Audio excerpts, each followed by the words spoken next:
Valendo, né? Valendo. Então vamos falar nesse momento sobre a nota devolutiva do uso capião. Professor Júlio, nota devolutiva de uso capião? É verdade.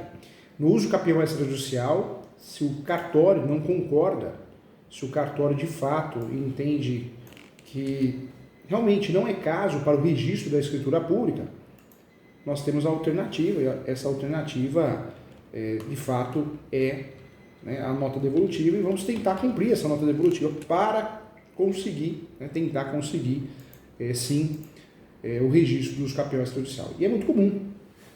Eu quero lembrar a você que existe a nota devolutiva, que é o não do cartório. Quando o cartório nos fala não, é nota devolutiva, né? O cartório vai expedir uma nota devolutiva porque ele é obrigado, pelo princípio da fundamentação, fundamentar suas decisões, mesmo um indeferimento do pedido de registro de uso capião extrajudicial, indicação compulsória, inventário, divórcio extrajudicial, tudo que é extrajudicial, se o cartório nega o registro, ele tem que fundamentar o porquê negou. O nome disso é nota devolutiva. É muito comum, hein? Agora, se o registro é feito e existe algum vício, a saída aí é a ação de nulidade, né? Ação declaratória de nulidade. Então, nós temos esse instrumento para usufruir de um registro que tem algum vício. Vamos dizer que o cartório de imóveis fez o registro de um uso capião extrajudicial, então eu descobri, existem vícios nos procedimentos, existem vícios talvez nos pressupostos, requisitos, eu trabalho com uma ação declaratória de nulidade provando a simulação ou uma anulatória. Então, em regra é isso. Nota devolutiva de cartório é muito comum em diversas situações. A nota devolutiva também é chamada, gente, de nota de exigência. Nota devolutiva ou nota de exigência. É o documento escrito através do qual o oficial do cartório de imóveis expõe todos os motivos pelo qual não pode ser registrado averbado, né? Então, a nota devolutiva ou a nota de exigência é isso. Quando eu falo de nota devolutiva, a nota devolutiva acontece quando há uma pendência ou várias pendências de documentos, requisitos. Então, o cartório entrega essa negativa fundamentada. Então, é fundamentada na documentação analisada e também nessa nota devolutiva tem as informações do que precisa ser entregue para preencher esses requisitos, para fazer essas correções, né, pagamentos complementares, tudo isso. Como fazer nota devolutiva? O professor advoga aqui no escritório, nós batemos 21 cartórios, atualizando 21 cartórios. O professor é advogado de 21 cartórios no Brasil, de imóveis, muitos de imóveis e tabeliões. Então, eu sou o jurídico terceirizado do cartório, né?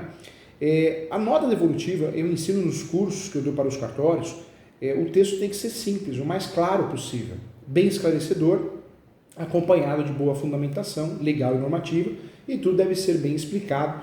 É importante valorizar o texto inteligível, né, objetivo e preciso, sem exageros. É assim que tem que ser feita uma nota devolutiva. Sabe aquele despacho confuso de um juiz? É o que não pode ser feito numa nota devolutiva.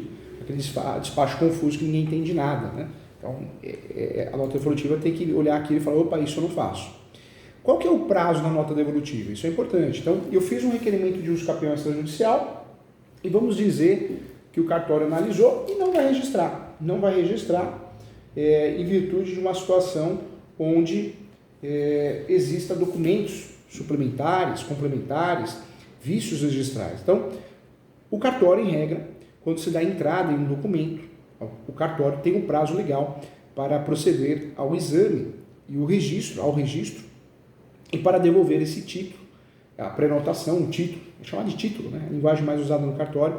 Então, o cartório tem um prazo para devolver esse título com nota devolutiva, a nota de exigência, ou exigências, como é chamada, a ND, e o prazo limite é de 30 dias. Tá? Dentro desse prazo, com a ND, notas de exigências, em mãos, o interessado pode requerer a sustação de dúvida inversa, seria o recurso dessa nota devolutiva, ou seja, eu não concordo, então vou buscar instâncias superiores, né, em regra, recurso da nota devolutiva. Outra pergunta que é comum, professor Júlio, em relação ao uso capião, o que fazer quando o cartório se recusa a registrar o uso capião extrajudicial? Quando o cartório se recusa a registrar, eu tenho duas opções. A primeira é tentar conseguir aquela documentação solicitada, cumprir aquele requisito, pressuposto, pagamento de alguma taxa suplementar, alguma coisa que o cartório está pedindo, uma ou várias, né? E a outra é fazer a sustação de dúvida inversa. Em paralelo a isso, uma estratégia interessante é você abrir mão do uso capião extrajudicial e partir para o uso capião judicial, uma vez que muitas vezes não deu certo. Lembrando que não é pré-requisito tentar fazer uso capião no cartório para depois fazer o judicial, não é pré-requisito. Então, em regra, quando o cartório se recusa a registrar, quando houver correções a serem feitas, se a atividade registral estiver em desacordo com a lei de registros públicos, caso isso ocorra de fato, o título será devolvido com a nota devolutiva, contendo todas as exigências do oficial do cartório para finalizar o registro. Tem que tentar compor, tem que tentar resolver essas solicitações. Se não conseguir, tem suscitação de dúvida e dúvida inversa para isso, quando eu não concordo, como se fosse um recurso. E a opção, muitas vezes mais adequada diante da informação da nota devolutiva, é também fazer o uso capião judicial. Né? Eu abro mão do extrajudicial e acabo fazendo o judicial. Tá? Quais são as exigências do cartório? A exigência pode ser a necessidade de retificar ou ajustar uma escritura. Às vezes a escritura pública de uso capião foi mal feita, quando foi lavrada de forma errada. Um documento também faltante, né? Então certidão distribuidor civil, alguma notificação, é muito comum a devolução. E quando se protocola uma escritura para o registro, é o ato de prenotação, né? Também é importante lembrar. Uma pergunta foi feita por um aluno da pós: professor Júlio, o que é o título devolvido? O título devolvido é a nota devolutiva, é o indeferimento do uso capião. O título é devolvido, assim como acontece no registro de compra e venda, né? Existe um procedimento administrativo que o juiz competente exclui as controvérsias existentes entre o oficial e a parte, e a apresentação do título se torna sem efeito, e com isso o título será devolvido ao apresentante. Então existe esse procedimento. Eu posso, no cartório, em relação ao uso capião extrajudicial, eu posso fazer um pedido de reconsideração, esclarecimento. Eu posso, hein? Sou advogado, estou fazendo uso capião extrajudicial, veio uma nota devolutiva. Eu posso, além da nota devolutiva, eu posso fazer um pedido de consideração, sempre esperto com o prazo, né? E é possível, nós já falamos sobre isso, é possível alguém que não queira que alguém faça uso capião extrajudicial fazer uma petição de impedimento. Para o cartório vai falar: isso não vale nada, isso não existe. Existe sim, porque esse protocolo você guarda e talvez seja aí um documento essencial para uma ação anulatória ou de nulidade do registro da escritura pública. Se eu falar, a visão fora do cartório é outra que nós temos, né? O que pode dar de errado na fase de registro de imóveis?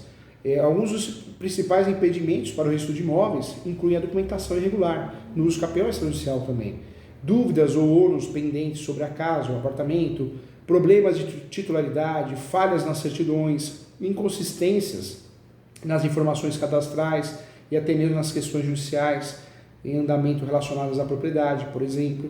Então é o que muitas vezes faz o título ser devolvido, né? Então, dentro dos principais motivos da nota devolutiva de uso capião extrajudicial, nós temos essas questões documentais.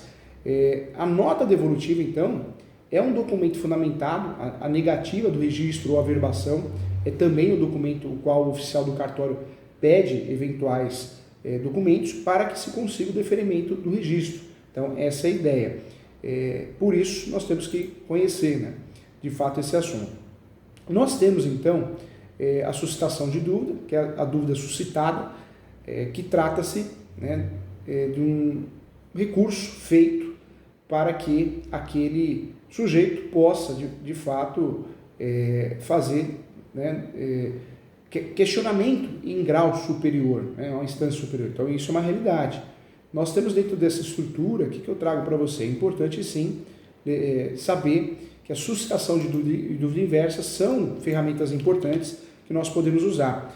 A suscitação, né, a suscitação de dúvida e dúvida inversa são temas importantes, muitas vezes mal estudados, mas são temas necessários. A suscitação de dúvida nada mais é um recurso que interrompe o prazo de vigência da prenotação, sim. Isso aparece no artigo 198 da Lei de Registros Públicos, e esse procedimento garante os direitos de propriedade e também de preferência do interessado, blindando contra qualquer outros terceiros, e o prazo para a suscitação de dúvida deverá ser razoável, né? De fato, a suscitação de dúvida é um tema que merece atenção. Temos a suscitação de dúvida e dúvida inversa, né? Então, ambas, a suscitação de dúvida e a dúvida inversa, ambas têm o mesmo objetivo, é que uma passa pelo cartório e a outra não. Quando eu falo de dúvida inversa, a dúvida é direta ao cartório, ela tem previsão legal, dúvida inversa, dúvida direta, especificamente no artigo 198, 204, 206, 296 da Lei 6.015 de 73, vou repetir, 196, 204, 207 e 296. Inicia-se, de fato, com a atuação do registrador em atendimento à rogação do interessado, quando este não se conforma com a qualificação negativa do título. Então, esse é o objetivo. A peça pode cumprir requisitos da petição inicial, para ficar clara, objetiva. Quando eu falo de situação de dúvida e dúvida inversa, são os instrumentos que nós vamos usar, né, diante de uma negativa, quando você acha que vale a pena fazer esse tipo de recurso. A situação de dúvida ou dúvida inversa deve ser utilizada toda vez que realmente você entenda que ocorreu um erro por parte do cartório. A partir do momento que você sabe que o cartório está certo, não adianta fazer. O ideal é procurar uma outra alternativa, um outro meio, né? E aí dentro desse meio, talvez fazer uso do campeão judicial. Quem pode suscitar a dúvida? A lei faculta a qualquer pessoa que provocar o registro ou a averbação. O artigo 217 esclarece muito bem isso, uma vez apresentado o título, ingressando regularmente em cartório, qualquer pessoa, a pessoa que deposita, né, será identificada e daí ela tem o direito de recorrer dessa decisão. É uma realidade, tá? Então, legal, tema importante, tema que merece atenção especial. Conto com você, continue assistindo nossas aulas e vamos juntos estudar. Estuda que a vida muda e podemos atender melhor nossos clientes errando menos, tá? Um abraço e até a próxima.